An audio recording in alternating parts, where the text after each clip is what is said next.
आदमी नहीं, टूटे फूटे जुमले मेरे हैं, लेकिन मैं अल्लाह करे ये मेरी बात आपके दिल में उतर जाए। अगर आप इस्लाही माशरा के मुतालिक सोच के आए कि मैं आपके सामने वो बात करूं जो आप सुन चुके, तो मेरी गुजारिश है कि ये बहुत अहम, बल्कि मैं सोच रहा हूं कि ये जलसा करने वालों के खुलूस की बरकत है कि मेरी जबान पे अल्लाह ने ये उन्वान जारी किया। ये उन्वान बहुत कीमती, जन्नती बन जाओगे अगर दिल साफ कर लो। अल्लाह का वली बनने के लिए गारों में बैठकर हक हू करना जरूरी नहीं है, अल्लाह का वली बनने के लिए दिल साफ करना जरूरी है। दिल साफ करो। आज हमारे दिल साफ नहीं।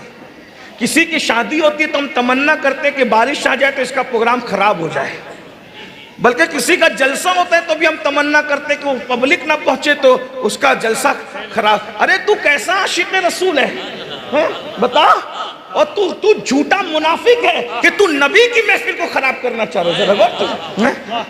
नबी की यहाँ किसी ने ऐसा किया नहीं है, लेकिन मैं एक जनरल बात कर रहा हूँ। अरे मेरे यार का जिक्र दुश्मन भी करे तो मुझे झूमना चाहिए। अरे मेरा दुश्मन है लेकिन मेरे यार का जिक्र तो कर रहा है, मेरे महबूब का तो जिक्र कर रहा है। मेरे भाई दिल साफ करके देखो। एक बात बताऊं, ये जो हार्ट अटैक की बीमारियां हैं, यानी आप लोग कभी कभी ना बहुत गलत मतलब लेते हो। हर हार्ट अटैक का मरीज जो वो गंदे दिन वाला नहीं होता, लेकिन मैं आपको बता रहा हूं हमेशा हुक्म अक्सरियत पे लगता है, चंद लोग उससे बाहर होते, खारिज होते हैं। हाँ, ये जो हार्ट अटैक की बीमारियां जरा चेक करो तो कितने साल से, क्या 100 साल पहले 200 साल पहले लोगों को इतने अटैक आते थे क्या? वजह वो लोग अनपढ़ थे, जाहिल थे, दीन धर्म की बहुत मालूमात नहीं थी, मगर वो साफ दिल लोग थे। अपने पुराने बुड्ढों को, दादा परदादाओं को उठा करके उनकी जिंदगी देखो, वो साफ दिल लोग, वो किसी का बुरा नहीं चाहते थे। हमसे इल्म उनके पास कम रहा हो, अगरचे उनके पास इल्म, लेकिन उनके दिल साफ, उनकी तरबियत सही थी। आज हमारे पास इल्म है, नमाजें हैं, वज़ाइफ खूब कर रहे हैं, वज़ाइफ की कोई बरकत नहीं मिल रही। क्यों? क्योंकि दिल साफ है। पहले दिल साफ होना चाहिए। और दिल में बुग़्ज़ और कीना रखने से हम किसी को नुकसान नहीं पहुंचा सकते, हम अपने आप को नुकसान पहुंचा। यानी ये जो दिल की बीमारी ना, हार्ट अटैक हमको हो रहा है या और भी बीमारियां हमको हो रही है, ब्लड प्रेशर हो रहा है, इसमें कहीं ना कहीं हम लोगों का बुरा सोचते हैं, हम लोगों के लिए बुग़्ज़ कीना रखते हैं, इसलिए सब बीमारियां हैं। अगर आप अपना दिल साफ रखो सबके लिए, आपको कोई बीमारी नहीं लगेगी इंशाल्लाह। ये सब बीमारियां, ये जो सब बीमारियां हैं, ये कहीं ना कहीं दिल में बुग़्ज़ और कीने की वजह से है। क्योंकि हम देखिए, हमारे दिल में किसी के लिए बुग़्ज़ और कीना है तो हम उसी के बारे में सोचते रहते हैं। और डॉक्टरों से पूछो, जो माहिर डॉक्टर है, वो कहते हैं सोचने से बड़ी कोई बीमारी हो ही नहीं सकती।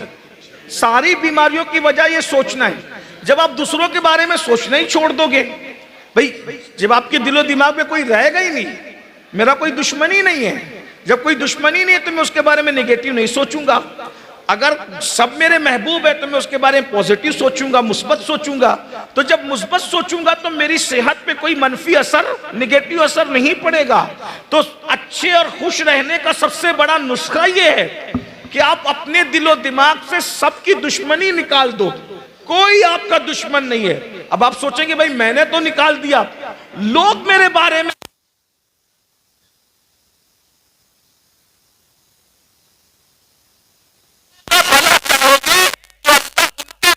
भी तुम्हारी दुश्मनी को निकाल देगा। अपने दिल को पाक करो, दुनिया तुमसे मोहब्बत करने पे मजबूर हो जाएगी। वजह एकदम साफ सीधी बात है। हजरत उमर के हाथ में पत्थर है, रसूलुल्लाह के लबों पर दुआ है। उमर के हाथ में तलवार है, रसूलुल्लाह के लबों पे दुआ है। उमर नफरत कर रहे हैं, रसूलुल्लाह मोहब्बत कर रहे हैं। आपने देखा तलवार लाने वाला जो कत्ल करने चला था वो हार गया, और दुआएं करने वाला, मोहब्बत करने वाला जीत गया। तलवार लाने वाला गुलाम बन गया, दुआ करने वाले को आका मानने पे मजबूर हो। सुभान अल्लाह। नारे तकबीर, नारे रिसालत। उलमाए अहले सुन्नत हजरत सैयद अमीनुल कादरी साहब क़िबला नारे तकबीर, नारे रिसालत। जब भी नफरतों की और मोहब्बतों की जंग होती है, नफरतें हार जाती है, मोहब्बतें जीत जाती है। कोई हमें गाली दे, हम न दे। खाने से पहले नमक चखना सुन्नत है, पगड़ी मामा बांधना सुन्नत है, तो गाली सुनकर दुआ देना ये भी तो सुन्नत है। इस सुन्नत पर हम कब लोग ये बुज़दिली है।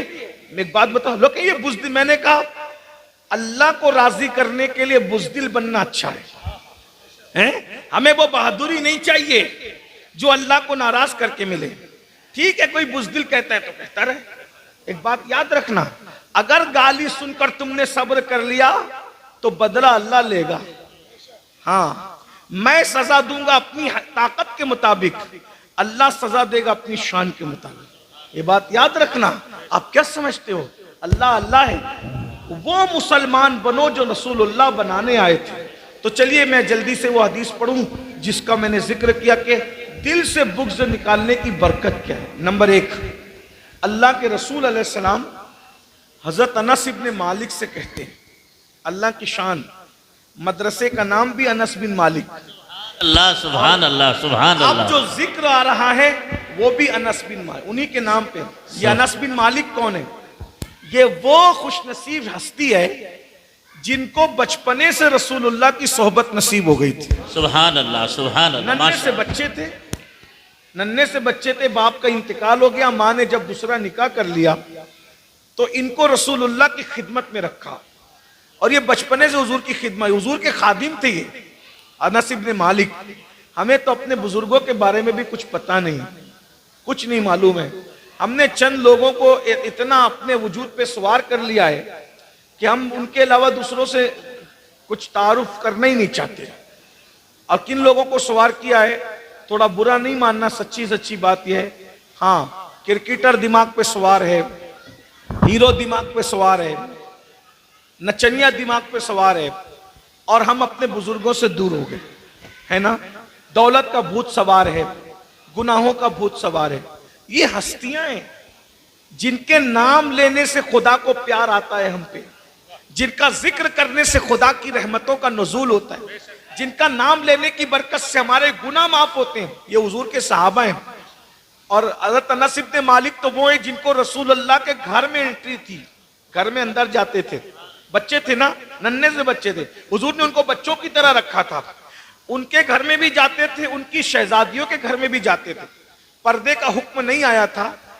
एक दिन हज़रत अनस इब्न मालिक को रसूलुल्लाह ने फरमाया कि जाओ उस्मान और रुकैया के घर ये सामान, रुकैया सरकार रुकैया हुजूर की शहजादी है, सैयदा फातिमा की बड़ी बहन है, हज़रत उस्मान गनी के निकाह में थी, कल ले जाओ इस सामान पहुंचाओ। ये सामान पहुंचाने गए तो देर से आए। तवज्जो करना, अनस इब्न मालिक उनका नाम है, माशाअल्लाह, माशाअल्लाह। इदारे का नाम अनस इब्न मालिक है। अनस इब्न मालिक देर से आए। जब देर से आए तो रसूलुल्लाह ने फरमाया तुम देर से आए। आका कभी डांटते नहीं थे किसी को। हज़रत अनस इब्न मालिक कहते हैं अल्लाह की इज्जत की कसम में बच्चा था, हुजूर ने कभी किसी खादिम को, किसी गुलाम को, किसी बीवी को, कभी किसी को नहीं डांटा, अपनी जात के लिए किसी को नहीं डांटा। हुजूर अलैहिस्सलाम ने कहा अनस तुम देर से आए। अर्ज करते या रसूलल्लाह हाँ, क्यों देर हुई अनस? या रसूलल्लाह उस्मान और रुकैया दोनों बैठ करके हंसी की बातें कर रहे थे, तो वो दोनों इतने खूबसूरत है, मैं दोनों को हैरत से देखता रहा तो मैं लेट हो गया। माशाअल्लाह, माशाअल्लाह। क्योंकि हजरत उस्मान भी बड़े खूबसूरत थे और हजरत रुकैया तो हुजूर की शहजादी थी, तेरी नस्ल पाक में है बच्चा, वाह वाह वाह। तो मेरे आका अलैहिस्सलाम को जब कहा या रसूलल्लाह उस्मान और रुकैया दोनों को मैं देखता ही रह, बच्चे थे, पर्दे का हुक्म भी नहीं आया था, मैं दोनों को देखते ही रह गया। बच्चों को बड़ी दिलचस्पी होती है ना हर मामले में, मैं देखता रह गया, उसमें मुझे वक्त पता नहीं चला कि ताखीर हो गई। आका ने मैं अनस क्या दुनिया में इससे खूबसूरत जोड़ा भी तूने देखा है? दुनिया का सबसे खूबसूरत जोड़ा अगर है वो उस्मान और रुकैया का जोड़ा है। सुभान अल्लाह, सुभान अल्लाह, सुभान अल्लाह। तो मेरे आका अलैहिस्सलाम ने अनस इधर आ, सरकार ने हजरत अनस को अनस इधर आ, तू ये बता कि तूने सुबह किस हाल में की, तूने किस हाल में सुबह की?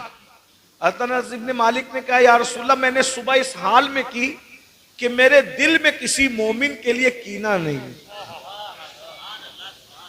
ये वज़ाइफ की जान बता रहा हूं मैं आपके सामने आज, शबे बारात की बरकत से इस पर अमल करके देखो, सुकून की नींद आएगी।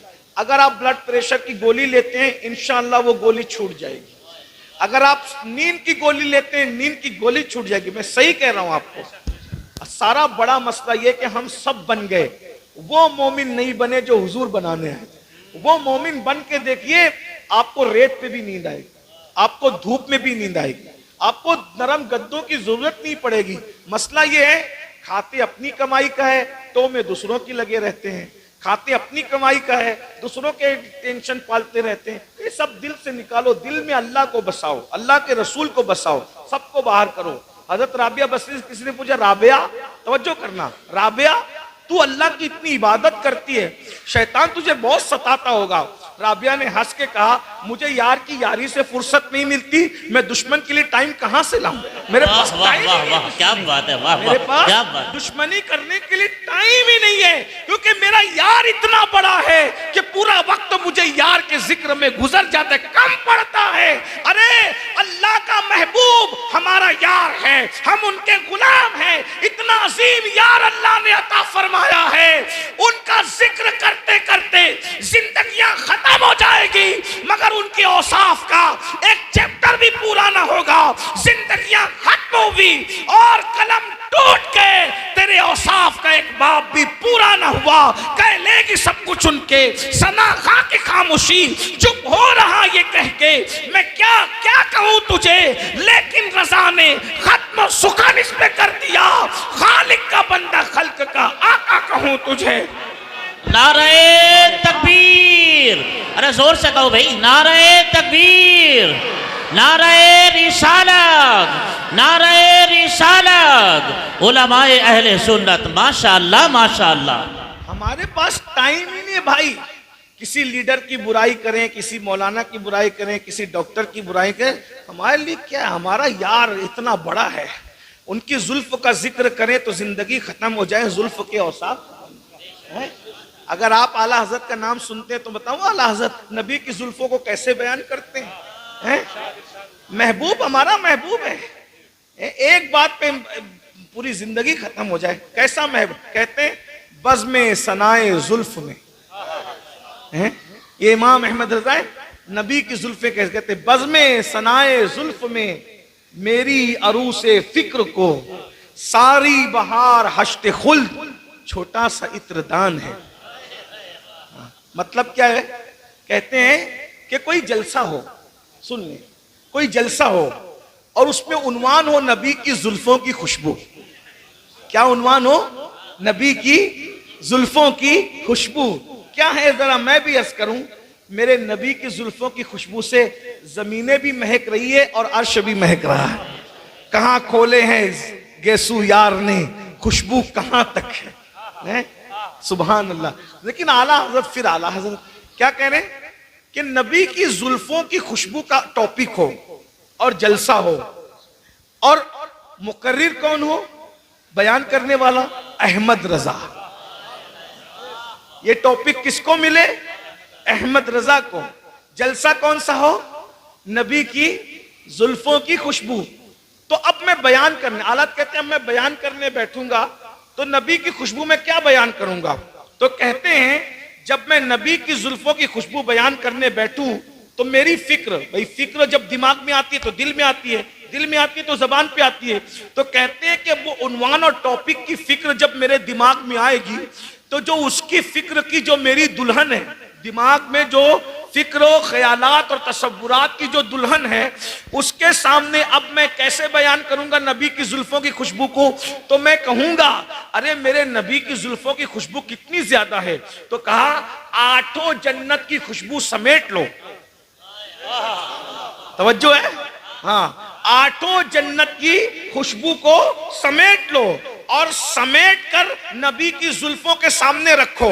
तो नबी की जुल्फों के सामने आठों जन्नत की खुशबू क्या हैसियत रखती है? कहते हैं छोटी सी इत्र की डिबिया होती है, डिबिया, तो वो मेरे नबी की जुल्फों की खुशबू के सामने आठों जन्नतों की खुशबू एक इत्र की छोटी सी डिबिया के बराबर है। अब मुझे बताएं, जब जन्नत की बांटो जन्नत की खुशबू इत्र की छोटी सी डिबिया के बराबर है। जब डिबिया की खुशबू का आलम यह है कि 500 साल से जो है वो जन्नत की खुशबू आती है, जब जन्नत की खुशबू जो छोटी सी डिबिया है नबी की जुल्फों की खुशबू के सामने, जब उस खुशबू का ये आलम है तो मुस्तफा जाने रहमत की खुशबुओं का आलम क्या हो। सुभान अल्लाह, सुभान अल्लाह। नबी की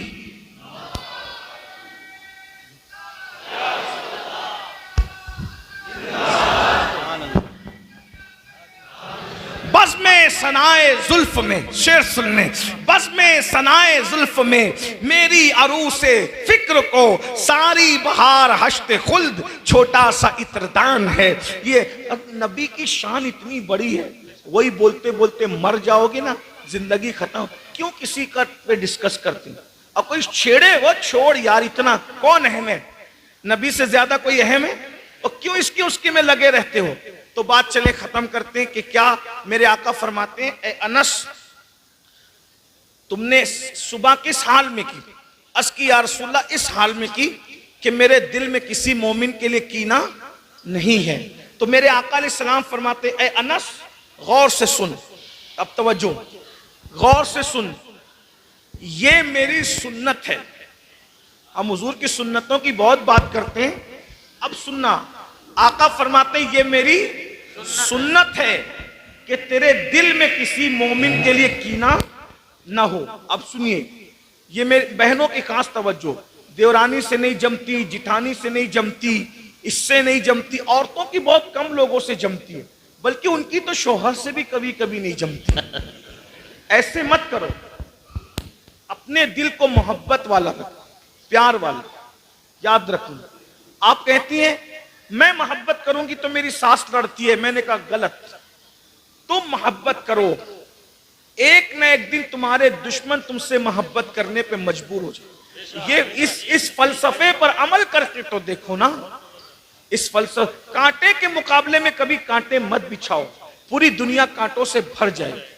काटने की बात मत करो, जोड़ने की बात करो। बाबा फरीदुद्दीन गंज शकर के पास उनका कोई मुरीद कैंची लेकर आया, मुर्शिद ये तोहफा कबूल करे। बोले बेटा तुझे कैंची बनाना आती, सुई बनाना नहीं आती? हम सूफी लोग हैं, अल्लाह वाले लोग हैं, हमारे पास कैंची न लाया करो, सुई धागा लाया करो, क्योंकि कैंची एक को दो कर देती है और सुई धागा दो को एक कर देता है। हम एक को दो करने वाले नहीं हैं, दो को एक करने वाले। नबी मिलाने आए थे और हम नफरतें बांटते हैं, भाई भाई में नफरत, बहन भाई में नफरत, ये सब अच्छी चीज नहीं, तुम्हारी बातें भी कबूल नहीं है। तो आका ने क्या फरमाया, ए अनस ये मेरी सुन्नत है कि किसी मोमिन के लिए तेरे दिल में कीना ना हो। अब क्या फरमाते हैं, अब आका, जो मेरी इस सुन्नत पर अमल करेगा, कितना बड़ा इनाम। आका फरमाते जो मेरी इस सुन्नत पर अमल करेगा, मैं हाथ पकड़कर जन्नत में उसको अपने साथ लेकर के जाऊंगा। सुभान अल्लाह, सुभान अल्लाह, माशाअल्लाह, माशाअल्लाह। अगर नबी के साथ जन्नत में जाना है, अपने सीने को कीने से पाक करने का तरीका, अगर दिल चाहे ना कि सैयद साहब की बुराई करने का, तो नफ्स को सजा दो। सैयद साहब, अल्लामा साहब, इमाम साहब, नफ्स को सजा दो, नहीं बुरा, अब उनकी तारीफ शुरू कर दो, जा चलता रहे, कुचलता रहे। हैं? दिल चाहे ना भाई से नफरत करने का, उसको गाली देने का, तो भाई को घर में दावत दे दो, बुलाओ, चला बैठ के खाते। वो मुंह इधर उधर करे ना, इधर उधर मुंह करे, उसको बोले भाई तू मेरा भाई है, इधर आ, छोटा भी है ना तो मैं तुझे मन। रूठना हुजूर की आदत नहीं है, मनाना हुजूर की आदत। हाँ, रूठने का सबब तो तुम जानो, हम तो मसरूफ है मनाने। तुम अल्लाह के बंदों को मना लो, अल्लाह तुमसे राजी हो जाए।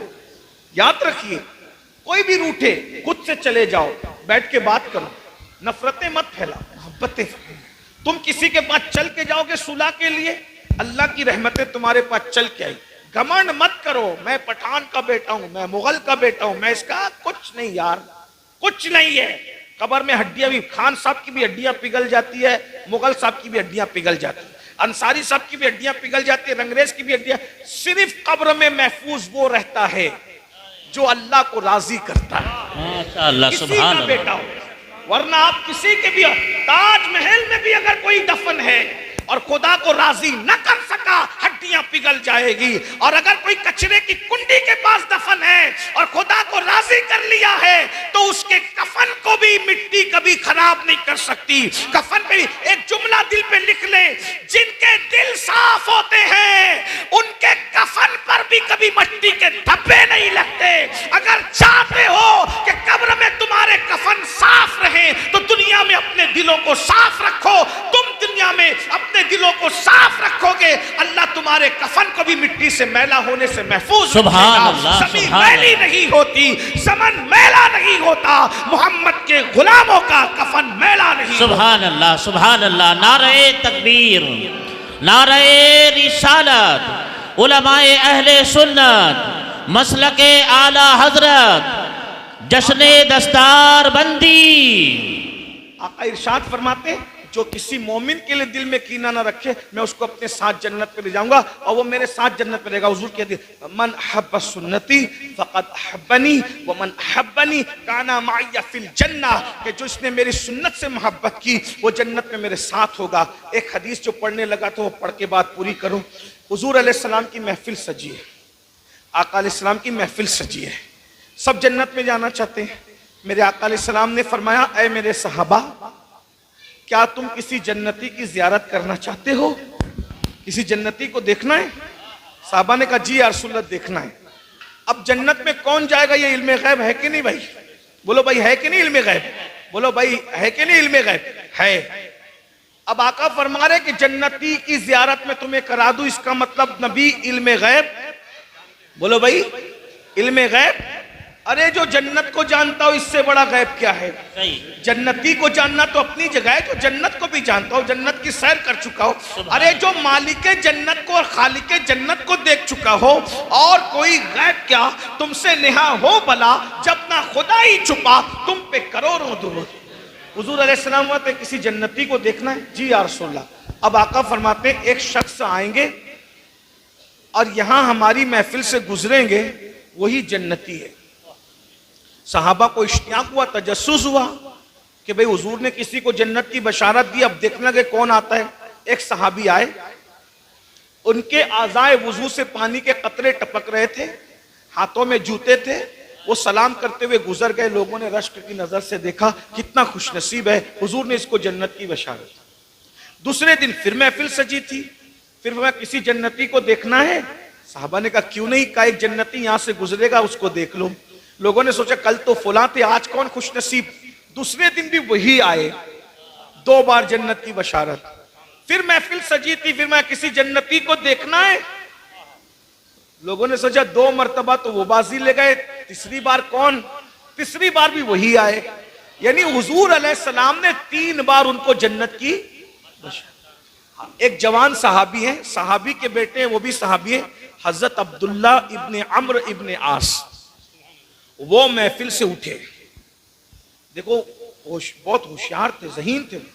वो महफिल से उठकर उनके पीछे पीछे दौड़े, चचा चचा, मैं आपका मेहमान बनना चाहता हूं, मुझे अपने घर ले चलोगे? चलो बेटा चलो, मेरे घर चलो। ले गए, 3 दिन उनके घर रहे हजरत अब्दुल्ला इब्ने अम्र इब्ने आस। बोले चचा अब मैं जाऊं?